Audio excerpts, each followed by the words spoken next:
Anies akan dikendalikan algoritmanya untuk tidak mungkin jadi presiden. Ini adalah Anies Mohaimin 27,2.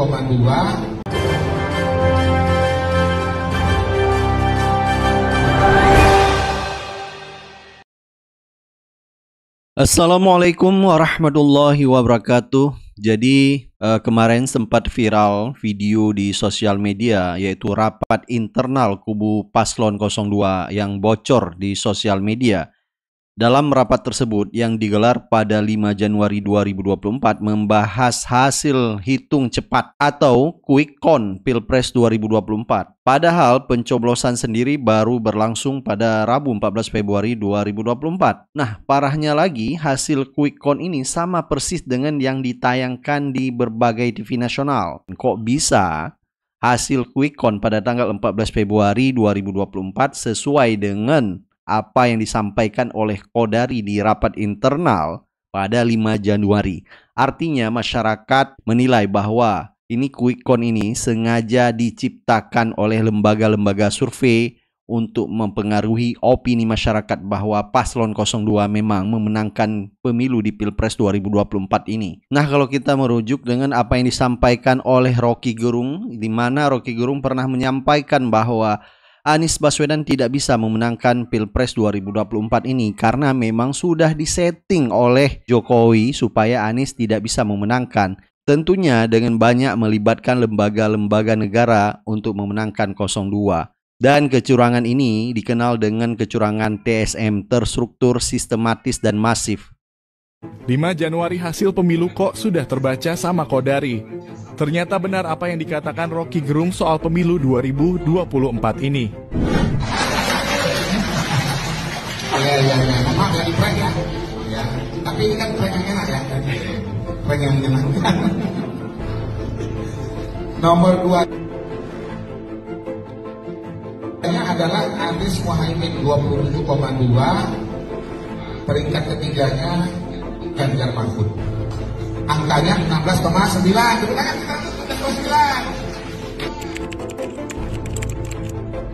16,9. Orang bertanya Anies menang nggak? Saya bilang Anies tidak mungkin menang. Dia maksimal dapat 17%. Kalau sekarang 24%, margin of error gue kasih sama dia dah.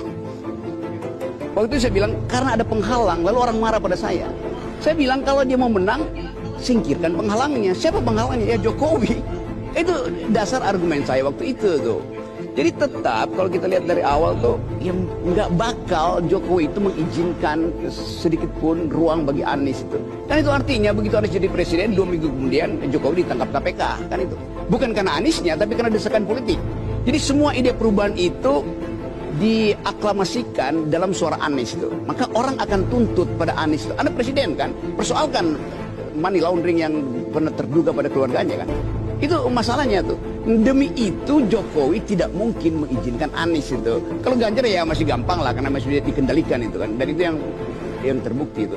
Jadi bukan Anies dapat suara Anies itu dipindahkan ke apa namanya Ganjar, tapi memang Anies akan dikendalikan algoritmanya untuk tidak mungkin jadi presiden gitu. Anies akan dikendalikan algoritmanya untuk tidak menjadi presiden. Jadi poinnya di situ apa yang disampaikan oleh Rocky Gerung. Jadi kalau kita kaitkan dengan video Qodari pada 5 Januari 2024, tadi ada kata-kata prank. Jadi maksudnya mereka mungkin akan menyeting angka di quick count, yaitu sesuai dengan kemauan mereka untuk memenangkan calon dari 02. Jadi Anies disetting tadi disebutkan sekitar 27%. Dan apa yang kita lihat memang sekarang bahwa di quick count itu persis sama Anies, yaitu hanya 27%. Begitu juga dengan Ganjar tadi yang disebutkan. Masyarakat menilai apa yang disampaikan oleh Rocky Gerung benar adanya bahwa memang Jokowi tidak mau Anies ini memenangkan Pilpres 2024. Bahkan ikut melibatkan lembaga survei yang videonya bocor, yaitu video Qodari. Yang kita tahu Qodari punya lembaga survei Indobarometer. Dan dia juga mati-matian kemarin membela Paslon 02 yaitu Prabowo Gibran sampai dipertanyakan oleh Refli Harun, Anda sebagai ahli atau memang tim sukses 02 kenapa tidak berani mendeklarasikan? Jadi kita bisa menilai dan melihat integritasnya. Dan Ganjar Pranowo juga pernah menyebutkan di podcast Abraham Samad Speak Up di mana dia mengatakan Jokowi sudah mati rasa, jangan bermain api, bisa diadili. Jadi kalau Ganjar Pranowo pernah mengatakan hak angket bisa digunakan oleh DPR untuk mengadili Jokowi ini, yang merupakan mastermind yang pernah disebutkan oleh Rocky Gerung dengan menghalalkan segala cara tentunya dan menabrak konstitusi. Nah kalau MK-nya kena problem etika, KPU-nya kena problem etika, apa yang mau kita bicarakan demokrasi kita? Budayawan sudah teriak, agamawan sudah teriak, masyarakat sipil sudah teriak, kampus sudah teriak, ini alert. Hati-hati, segera kembali. Kalau orang melihat ini sesuatu yang biasa, dia sedang mati rasa. Mohon maaf dengan segala hormat, jangan sampai diadili. Tugas pemerintah, tugas negara itu menciptakan keadilan sosial, bukan menciptakan bantuan sosial. Menu apa yang kamu mau kasihkan? Ikan, susu, daging sapi, kita belum swasembada. Mau impor ya? Yuk aku tahu loh. 400 triliun. Kita hari ini mencari duit 400 triliun itu sulitnya minta ampun untuk IKN maupun Kemenhan. Jangan main api ya, nanti kamu terbakar. Jadi banyak masyarakat menganggap kecurangan pemilu ini adalah menjadi hal biasa. Justru kita tidak boleh diam dan kita terus harus bersuara bahwa pemilu curang ini merupakan suatu pelanggaran dan jangan mau dianggap biasa-biasa saja. Makanya saya selalu bilang bahwa besarnya angka ini 57% bakal melampaui hasil survei gitu ya. Tidak bisa hanya dibilang ya kita lupakan yang sudah terjadi. Ke depan kita akan memikirkan bangsa dan lain sebagainya. Saya termasuk orang yang menolak untuk berpikir seperti itu. Kenapa? Karena kita akan semakin sering dididik untuk menjadi masyarakat yang short memories. Kita jadi berpikir pendek saja, sehingga dalam pemilu-pemilu berikutnya hal semacam ini akan menjadi tradisi. Orang berbuat curang, orang berbuat di luar hukum, itu sudah tidak berpikir panjang lagi, karena dia berpikir, nggak apa-apa, kita lakukan saja. Nanti kalau menang orang lupa kok.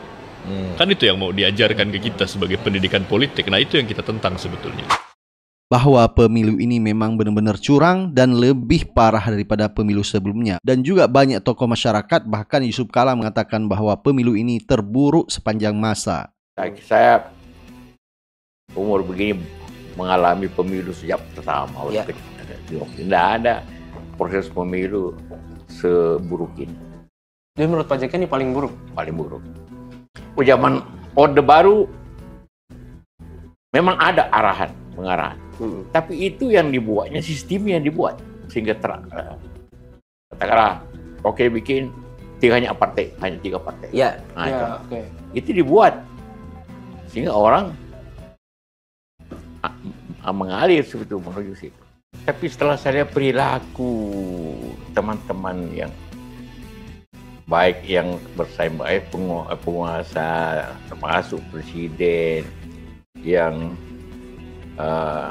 tentu memihak, tapi di sisi lain banyak tekanan, banyak ancaman, mengkhawatirkan. Kalau ini terjadi kan mengkhawatirkan bahaya negeri ini.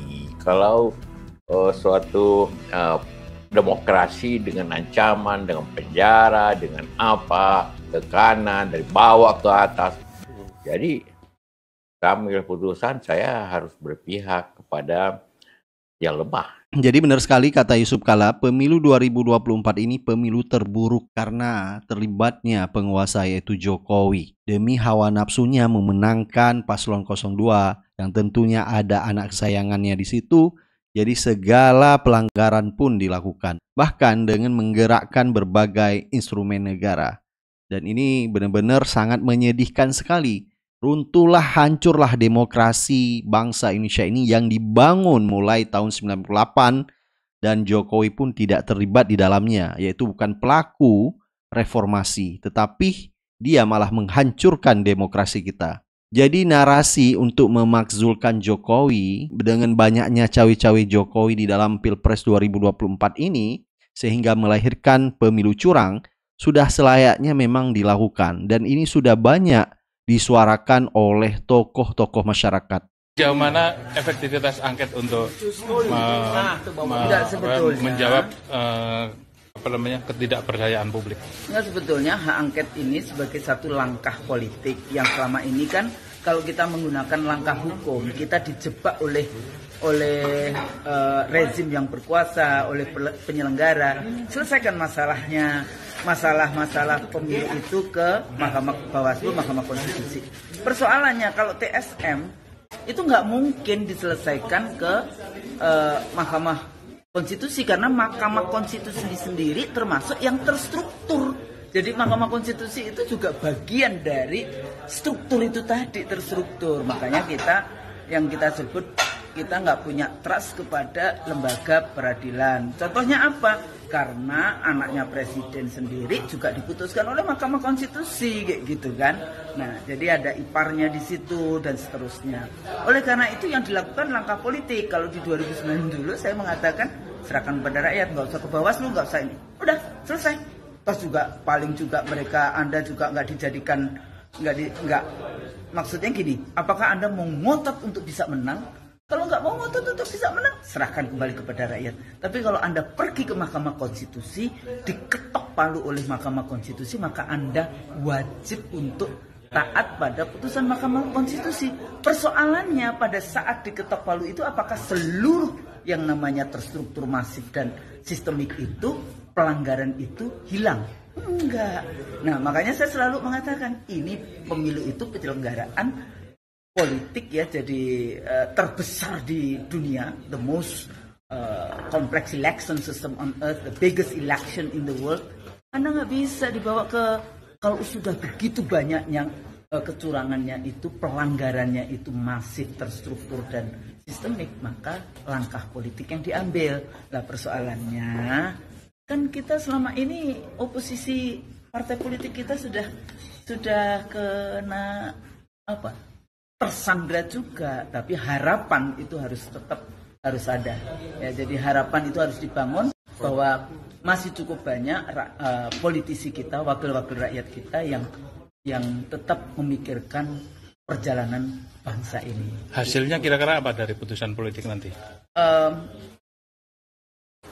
Poll tingginya bisa kemudian jadi ada, kalau di dalam pemilunya diskualifikasi ya yang menyelenggarakan itu. Tapi dari segi rezimnya sendiri sudah dia harus mundur dari ya kayak impeachment seperti itu, karena dia sudah melanggar dan seterusnya seperti itu. Tapi paling tidak bahwa kita delegitimasi dari hasil pemilu. Sekarang ini ada semacam pembenaran dari mereka bahwa kalau ada kesalahan toh sudah diperbaiki, ini sudah minta maaf dan lain sebagainya. Padahal yang namanya nilas titik rusak susu sebelangnya kan itu nilas titik, tapi harusnya kan aja. Itu ya. Jadi gini, kalau apa yang dilakukan di ujung yaitu voting dan kemudian hasil dari KPU itu di ujung, kan persoalannya dari sejak hilirnya gitu, hulunya bukan di hilir, hulunya dari presiden, anaknya presiden ke MK, dari tidak ada pilkada 2022 2023, kemudian apa namanya PLT, kemudian bansos, kemudian itu kan nggak semuanya berhubungan dengan ini, tapi itu yang mengakibatkan kemudian pressure kepada pemilih, harus memilih, kemudian kepala-kepala desa kayak gitu ya. Jadi semuanya proses yang ini nggak bisa cuma dilihat dari hasil. Makanya kalau kita melihat hasil, oh enggak kok mereka, persoalannya jujur enggak, persoalannya dengan nah di dalam konteks yang tadi malpraktek di dalam pemilu atau why election integrity matters, itu ada standar internasionalnya bagaimana penyelenggaraan pemilu yang free and fair itu ada freedom of ininya nggak boleh, bahkan kampanye nggak boleh incumbent. Kalau fabricated election itu incumbent mengarahkan kepada pemenangan kelompok tertentu. Nah ini kan nggak mungkin dibawa ke Mahkamah Konstitusi, nggak mungkin dengan pendekatan hukum karena ini udah penggiringan pendekatan politik gitu. Prof, sesungguhnya kan yang tidak tersandra masih banyak juga ya, orang-orang pintar, orang terpelajar dan lain sebagainya. Tapi kenapa mereka seakan-akan cuek, tidak peduli atas kezaliman yang terjadi hari ini? Siapa? Ya mereka yang tidak tersandra. Mereka sedang sibuk. Oh, sedang sibuk. Mereka kan belum saya terpilih kembali atau tidak. Kayak gitu kan, saya sudah menghabiskan kemarin dengan money politik sekian, ininya sekian. Apakah saya kembali dapat? Jadi sebenarnya mereka masih sih.